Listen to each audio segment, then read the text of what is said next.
Okay. For the last little bit in this chapter, the really important thing is kind of the configuration of where electrons are and electron configurations. And that will lead into some more interesting stuff in the future. But right now, we're going to talk about periodic trends. Your book talks about a few. The first one is effective nuclear charge. Mostly you don't really need to know this, but this one kind of leads the others, basically helps you understand the other periodic trends that we're talking about. So trends, things you would see on the periodic table. So remember Z equals the atomic number. And the reason that that's important is the atomic number being the number of protons in the nucleus. So really what Z is telling you is how much positive charge is in the nucleus. And the nucleus is really tiny. So if I have a really small nucleus, that thing is full of positive charges. So what that means is I have this really large positive charge in the nucleus. Okay. So you have that really large positive charge in the nucleus, and around the outside that we know that we have electrons. And so that electron there is negatively charged. So these two things are attracted to one another because of opposite charges. Opposite charges attract, much like a north and south pole attract one another, a positive and a negative are attracting one another. Which means that if let's say that that charge in the nucleus is just simply a 1 plus charge, that one electron is feeling a 1 plus attraction to it. Now, what would happen if I were to take that nucleus and I were to change it?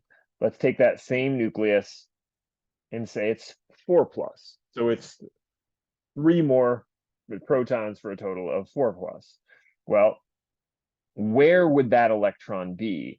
And that electron would actually be a lot closer because there's a greater attraction. That one electron is attracted to the 4 plus more than it's attracted to the other. So if I were to kind of look at those side by side, again, if that's the 1 plus charge versus again, those should be the same size, the 4 plus charge.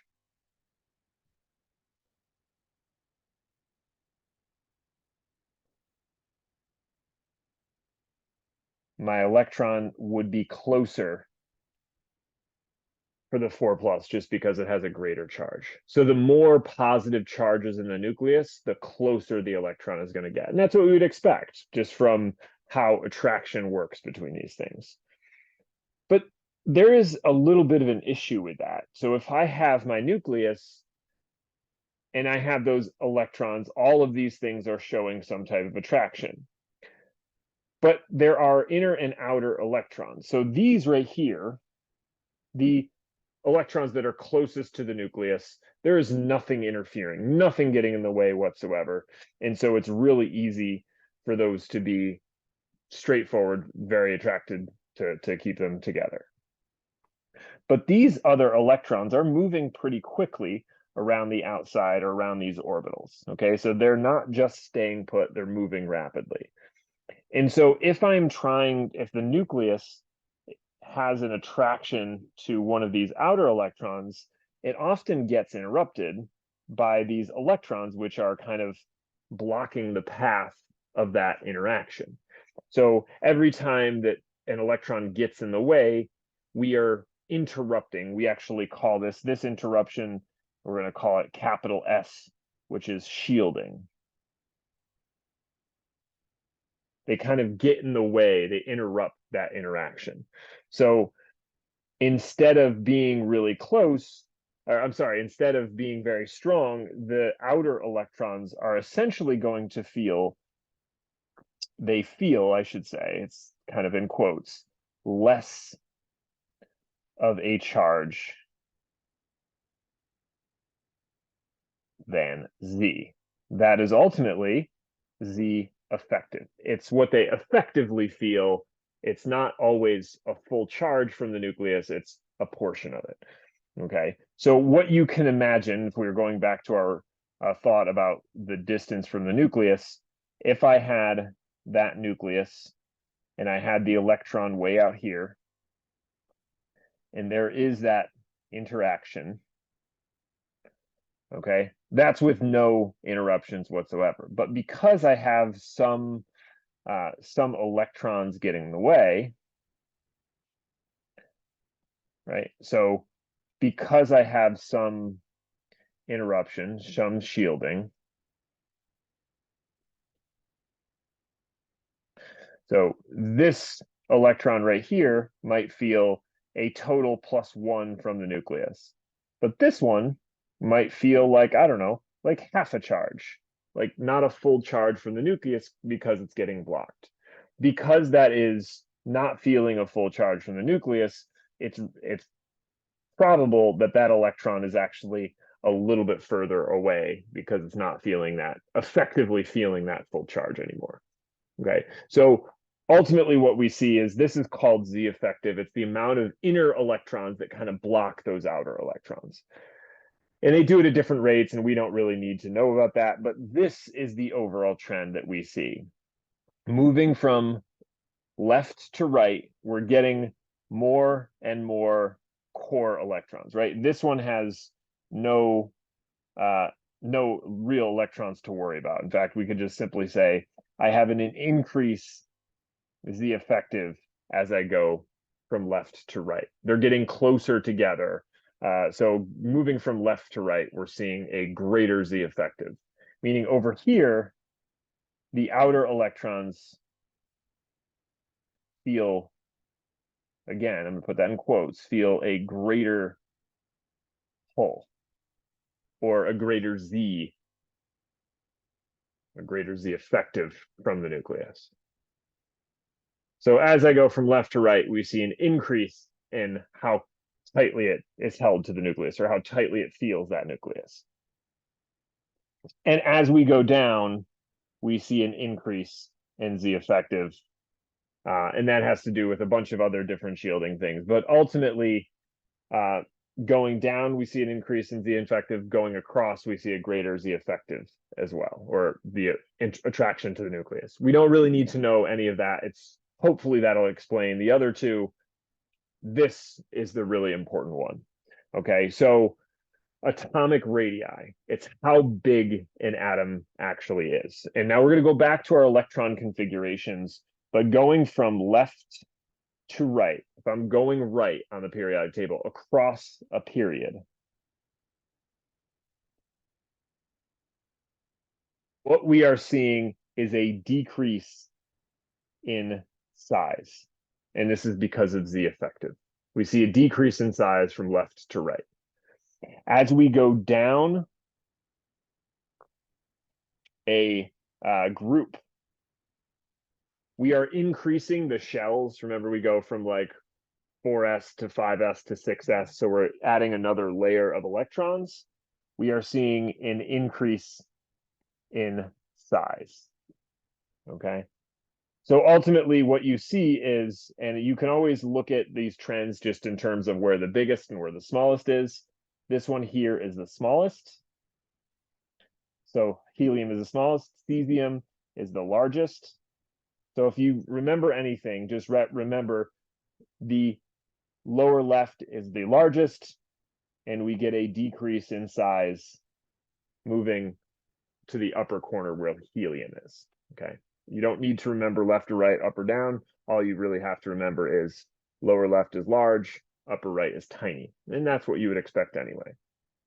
Okay, that's atomic radii. This is probably one of the, it is the most important one to understand, most likely out of this list. So atomic radii, what we notice up top, these are all group 1. On the bottom, these are all noble gases, which is group 17. By the way, group 1 is the alkali metals. Okay. And there's a bunch of other trends in between, but you can generally see what we're looking at. And notice as we increase in size, This is one group, period 1, period 2, period 3, period 4, period 5. We're seeing an increase in size as well. Same with here, period 1, period 2, 3, 4, 5, or I should say period 2, 3, 4, 5, 6, so on and so forth. Okay. All right. So this is the overall trend. Helium is the smallest, and just know that. And as we go down, or you go away from helium, you get larger. All right. Ionization energy. This one's a little bit hard to understand for some reason. It just takes a little bit of conceptual thinking here. So ionization energy is how much energy is required. So breaking a bond, losing an electron is going to cost you energy. It requires energy. If you're holding on to someone, you have to breaking that interaction is going to cost you energy. So breaking interactions costs energy. So ionization energy is essentially saying how much energy does it cost to get rid of one electron. Okay. And this is going to come down to who wants to get rid of electrons and who doesn't. And this has to do with Z effective, as all of this does, which electrons are held tightly to the nucleus versus which ones are really easy to get rid of. So here I have a neutral atom. The Z effective is if I put some amount of energy and I hit that electron with some amount of energy, how much energy in order to get rid of it? The electron can just be kicked out of the atom. How much energy do I have to put in order to kick that out? And we're going to get to this a lot later when we're talking about total energies and why this is all true. But ultimately, this is what we see. Let's focus first on going across a period, okay?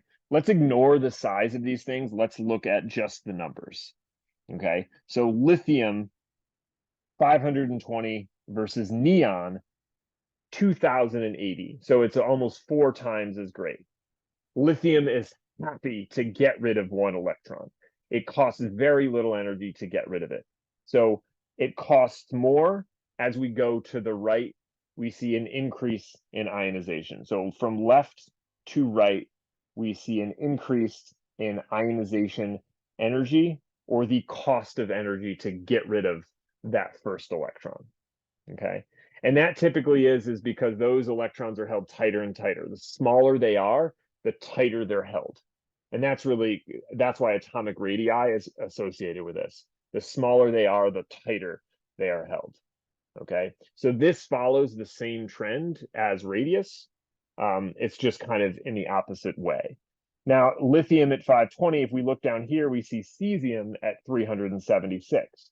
So down a group, so going up, we see an increase in ionization energy. Ultimately, what this means is helium as the highest ionization energy. Okay, that means that cesium is going to have the lowest ionization energy. It's going to cost the most to, so we see increasing ionization energy as we go from lower left to upper right. Again, this follows the same trend. If I go back to size, helium is the smallest, cesium is the largest. So as we go this way, we see an increase in size. So those two things are kind of linked, ionization energy. We see an increase in ionization energy and an increase in size as we go from the lower left to the upper right, okay? And that's kind of the important thing to understand. If we look at this trend, we see the same kind of thing that we saw before. Up top, I see all of these are the noble gases. I see group 1 down here. Group 1 easily gets rid of them. The noble gases are happy to hold on to their electrons.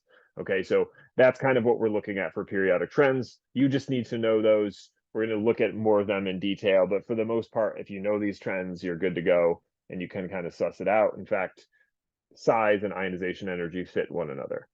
Okay. All right, great.